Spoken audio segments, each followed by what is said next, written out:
दोस्तों ये है काठमांडू, जो न सिर्फ नेपाल की राजधानी है बल्कि हिमालय की गोद में बसा एक ऐसा ऐतिहासिक शहर है जहां धर्म, संस्कृति, प्रकृति और आधुनिकता का अनोखा संगम देखने को मिलता है। काठमांडू सिर्फ एक शहर नहीं बल्कि नेपाल की राजनीतिक, आर्थिक, धार्मिक और सांस्कृतिक आत्मा है। ये शहर पहाड़ों से घिरी हुई एक ऐसी घाटी है जिसे काठमांडू घाटी के नाम से जाना जाता है। नेपाल की संसद, राष्ट्रपति भवन, सुप्रीम कोर्ट से लेकर देश की बड़ी यूनिवर्सिटीज और कॉर्पोरेट ऑफिस सब कुछ इसी शहर में मौजूद है। आज के इस वीडियो में आपको बताएंगे काठमांडू की पूरी कहानी, इसका इतिहास, भौगोलिक स्थिति, आबादी, प्रशासन, अर्थव्यवस्था और इस शहर की कनेक्टिविटी के बारे में। काठमांडू शहर का इतिहास बहुत ही पुराना है। ऐसा माना जाता है कि इस घाटी में इंसानी बसावट लगभग 2000 साल पहले शुरू हो गई थी। यहाँ कई पुरातात्विक खुदाइयों में लिचावी और मल्ल राजवंशों के प्रमाण मिले हैं, जो 3वीं से 18वीं सदी तक इस क्षेत्र में शासन कर गया है। कहते हैं कि काठमांडू पहले एक विशाल झील थी, जिसे मंजूश्री नाम के एक संत ने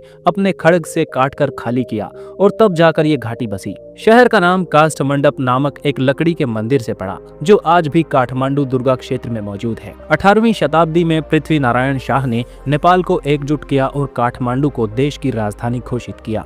अब बात करते हैं इस शहर की भौगोलिक स्थिति की। काठमांडू शहर नेपाल के मध्य में मौजूद है और ये बागमती जिले का हिस्सा है। ये पूरा शहर एक घाटी के भीतर बसा है, जिसे 3 मुख्य शहर मिलकर बनाते हैं: काठमांडू, भक्तिपुर और पाटन। इस घाटी की औसत ऊंचाई 1400 मीटर यानी लगभग 4600 फीट है और इसे चारों तरफ से पहाड़ों ने घेर रखा है। काठमांडू शहर का कुल क्षेत्रफल 49.5 वर्ग किलोमीटर है। यहाँ की जलवायु एकदम हल्की ठंडी होती है, गर्मियों में 30 डिग्री से ऊपर नहीं जाती और सर्दियों में 1-2 डिग्री तक गिरती है। शहर के बीचों बीच बागमती नदी बहती है, जो धार्मिक और सांस्कृतिक दोनों दृष्टियों से बेहद महत्वपूर्ण है। जनसंख्या और प्रशासनिक ढांचे की बात की जाए तो 2011 के जनगणना के अनुसार काठमांडू म्युनिसिपैलिटी की आबादी 10 लाख से ज्यादा थी और आज ये अनुमानित तौर पर 15 लाख से ऊपर पहुंच चुकी है। शहर में बहुभाषीय, बहुधार्मिक और बहुजातीय लोग रहते हैं। मुख्य भाषा यहाँ की नेपाली है, लेकिन नेवार, मैथिली, भोजपुरी, हिंदी और अंग्रेजी भी यहाँ पर खूब मात्रा में बोली जाती है। यहाँ हिंदू धर्म के बाद बौद्ध धर्म का गहरा प्रभाव है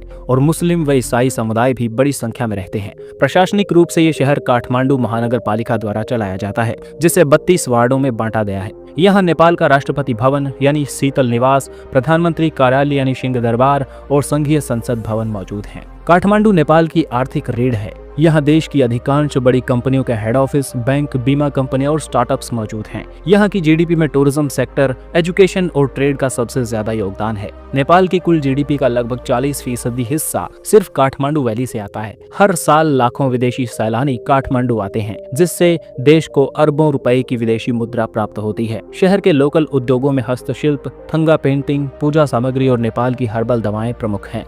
अब बात करते हैं काठमांडू के इंफ्रास्ट्रक्चर और ट्रांसपोर्ट सिस्टम की। शहर में सड़क नेटवर्क का विस्तार तो हुआ, लेकिन ट्रैफिक एक बड़ी चुनौती है। त्रिभुवन अंतर्राष्ट्रीय हवाई अड्डा यानी TIA शहर के केंद्र से सिर्फ 6 किलोमीटर दूर है, जो नेपाल का सबसे व्यस्त एयरपोर्ट है। यहाँ से भारत, चीन, दुबई, मलेशिया और सिंगापुर के लिए डायरेक्ट फ्लाइट्स उपलब्ध हैं। शहर के भीतर पब्लिक ट्रांसपोर्ट में बस, टेम्पो और प्राइवेट कैब्स का खूब इस्तेमाल होता है। हाल के वर्षों में इलेक्ट्रिक वाहनों को भी बढ़ावा दिया गया है। नेपाल सरकार काठमांडू मेट्रो रेल प्रोजेक्ट पर भी विचार कर रही है। काठमांडू को सांस्कृतिक राजधानी कहा जाए तो गलत नहीं होगा। यहाँ हर कोने में मंदिर, स्तूप और मठ दिखाई देते हैं। यहाँ के प्रमुख मंदिरों में पशुपतिनाथ मंदिर, जो हिंदुओं के लिए सबसे बड़ा पवित्र मंदिरों में से एक है, स्वयंभूनाथ मंकी टेम्पल बौद्ध और हिंदू दोनों के लिए पूजनीय है। इसके अलावा बौद्धनाथ स्तूप, जो यूनेस्को वर्ल्ड हेरिटेज साइट का हिस्सा है, और दरबार स्क्वायर, जहाँ राजा महाराजा रहा करते थे, थमेल ट्रेवलर्स के लिए शॉपिंग, फूड और मस्ती का केंद्र है।